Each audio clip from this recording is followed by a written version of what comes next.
Makanya saya katakan bahwa kiai-kiai di Nusantara ini insya Allah dzurriyyatur Rasulullah semua gitu. Karena dari dulu ada tradisi campur yang tidak karu-karuan, yang sudah tidak ada lagi parameter bahwa laki-laki perempuan dari Bani Hashim atau Bani Mustafa di Nusantara atau Bani Abdul Muthalib di Nusantara ini, perempuannya harus menikah dengan laki-laki dari Bani Hashim juga. Itu dalam tradisinya tadinya tidak ada. Wahai para ulama, wasadatul atqiya, dan sayyid-sayyid yang bertakwa. Siapa yang dimaksud sayyid ini? Sayyid ini maksud sayyid adalah dzurriyyatu Rasulullah sallallahu alaihi wasallam. Memang ada dari dulu, kita semuanya mengaku, para ulama kita ada dzurriyyah Rasulullah sallallahu alaihi wasallam. Ya, siapa mereka itu? Saya mendapat keterangan dari Sayyid Syekh Kiai Maimun Jubair tentang hal ini. Saya sudah pernah sampaikan, ada di YouTube sudah itu, saya lihat tempo hari itu. Jadi ada ahlu baiti Rasulullah, ada alu Rasulullah, ada dzurriyyatu Rasulullah, ada itratu Rasulullah. Ya, ahlu baiti Rasulullah itu siapa? Ahlu baiti Rasulullah itu ya jadi ada satu riwayat Rasulullah pada satu ketika melingkupi dengan selendang, ya, beliau bersama Sayyidina Ali, Siti Fatimah, dan dua orang putra mereka Hasan dan Husain. Dan Rasulullah mengatakan, hadza ahlu baiti. Jadi ahlu baiti Rasulullah yaitu Kanjeng Nabi sendiri, Sayyidina Ali, Sayyidatina Fatimah, Sayyidina Hasan, dan Sayyidina Husain radhiyallahu anhum. Itu ahlu baiti Rasulullah SAW, sebagaimana yang dinyatakan sendiri oleh Rasulullah SAW. Nah, kemudian ada alu Muhammad. Menurut Kiai Maimun Jubair, alu Muhammad ini adalah dari Bani Hashim. Itu semuanya alu Muhammad, Bani Hashim dan Bani Abdul Muthalib. Ini alu Muhammad. Ini termasuk Sayyidina Abbas dan keturunannya, ini alu Muhammad. Sepupu-sepupunya Kanjeng Nabi dan lain sebagainya. Ini alu Muhammad. Ya tentu saja yang mukmin, ya. Abu Lahab gak termasuk, ya.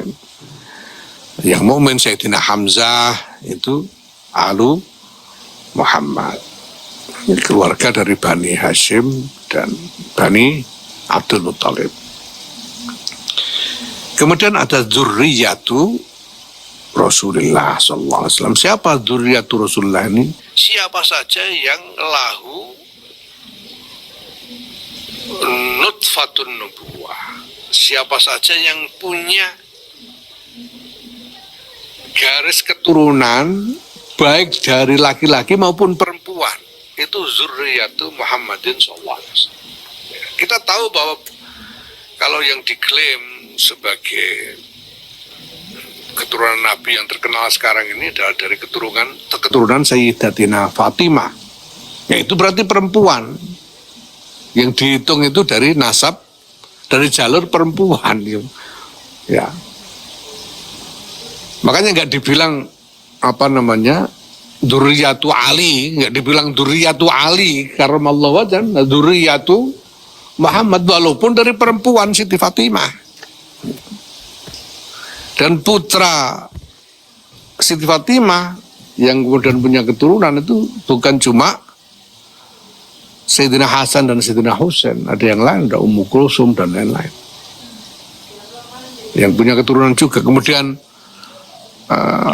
Kiai Maimun juga menyebut Siti Ruqayyah dan Siti Zainab itu juga ada keturunannya. Ini semuanya dzurriyyatu Rasulullah,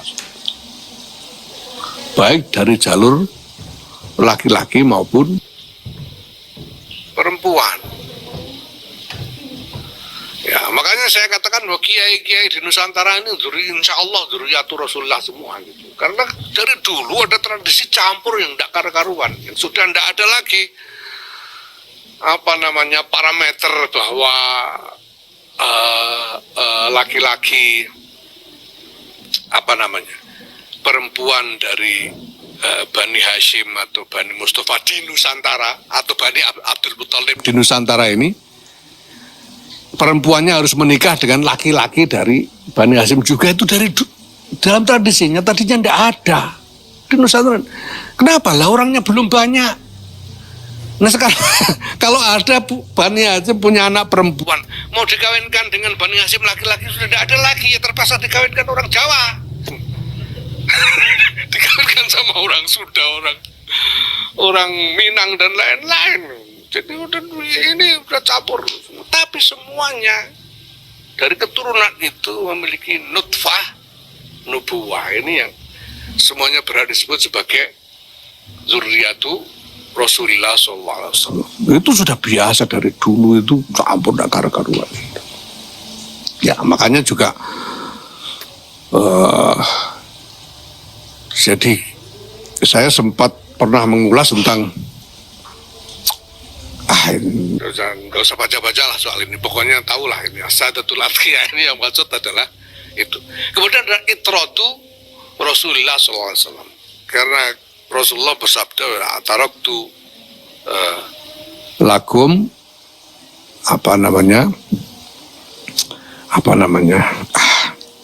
pokoknya aku meninggalkanmu dua hal, ya. Idza tamassaktum bima lam tadil. Kalau kalian berpegang teguh pada dua ini, kalian tidak akan sesat.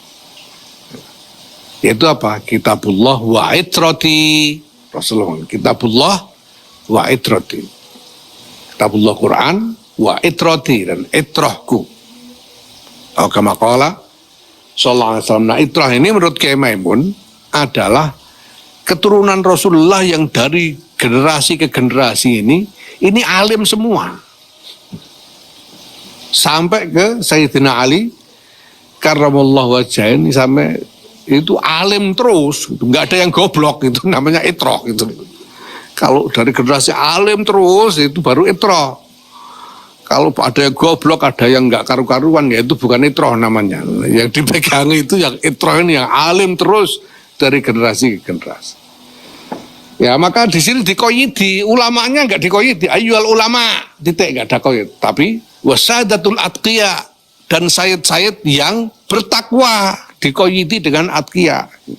Di sayyid yang nggak bertakwa nggak diajak, cuma yang takwa aja yang diseru ini, ya gitu. Ya gimana lagi, memang begitu. Min ahli sunnati wal jamaah, dari kalangan ahli sunnah wal jamaah, ahli madhahibil a'immatil arba'ah, dari kalangan ahli madhabnya imam 4. Antum, anda semua, qad akhadtum, telah mengambil anda semua al-uluma, ilmu-ilmu, mimman, dari orang-orang qablakum sebelum anda, man qablakum, dan orang-orang sebelum anda, mimman qablahu, dari orang-orang sebelumnya. Bittisali sanadi, dengan sambungnya sanad ilaikum, kepada anda semua. Karena dalam tradisi ahlus sunnah wal jamaah ini, sanad ini kunci. Tidak sah orang disebut alim kalau tidak jelas sanadnya, gitu ya. Itu tidak sah. Sanad ini kunci. Saya sudah terangkan sejak awal ketika bicara tentang Rasulullah sebagai sirajan munira, tentang sanad ini. Ini kunci. Karena agama tidak boleh ngarang sendiri itu. Sudah sampaikan kemarin. Agama tidak boleh ngarang sendiri. Sanad ini kunci. Ini bagian dari keyakinan ahlus sunnah wal jamaah. Ulamanya, ulama ahli sunnah yang dianggap termasuk dalam ulama ahlus sunnah wal jamaah ini, ulama yang punya sanad. Kalau ndak punya sanad, cuma nemu dalil dari sobekan koran, dari sobekan kalender dan sebagainya. Ya ndak termasuk ulama ahli sunnah wal jamaah, walaupun mungkin alim. Tapi kalau ndak ada sanad, ndak. Ini sanad penting. Nah karena di dalam Ahlussunnah wal Jamaah ini mereka yang punya sanad ini yang punya wewenang keagamaan. Ya. Mereka ini punya sanad ini. Ya. Wa tanzuruna amman ta'khuduna dinakum, dan Anda semua telah mewaspadai dari mana, ya, amman dari siapa, ta'khuduna Anda mengambil dinakum agama Anda. Jadi ulama Ahlussunnah itu kalau mau berguru itu tidak sembarangan. Guru itu nyari guru yang jelas sanadnya dan kemudian juga jelas baik akhlaknya. Itu doktrin Ahlussunnah wal Jamaah. Kalau nyari guru sekedar nyari di YouTube itu juga bukan Ahlussunnah wal Jamaah. Nyari yang jelas sanadnya dan jelas baik akhlaknya, jelas mulia akhlak, itu guru. Ya, nanti ada dalilnya itu. Ya. Jadi selalu hati-hati dalam memilih guru, karena dari gurulah kita mengambil agama. Kita mengambil agama ini dari guru, dan agama itu saya sudah bilang tempo hari tidak cuma soal pemahaman akal, tidak cuma soal laku lahiriah, tapi ada dimensi ruhaniyah yang paling menentukan di situ. Nah karena para ulama ahli sunnah wal jamaah ini disiplin di dalam doktrin sanad dan doktrin meneliti guru-guru ini, maka mereka punya wewenang. Sehingga dikatakan fa'antum, maka Anda semua adalah khazanatuha, gudang-gudangnya ilmu, wa abwabuha, dan pintu-pintunya ilmu. Wala tu'tul buyuta, dan janganlah kalian semua memasuki rumah illa min abwabiha, kecuali dari pintu-pintunya.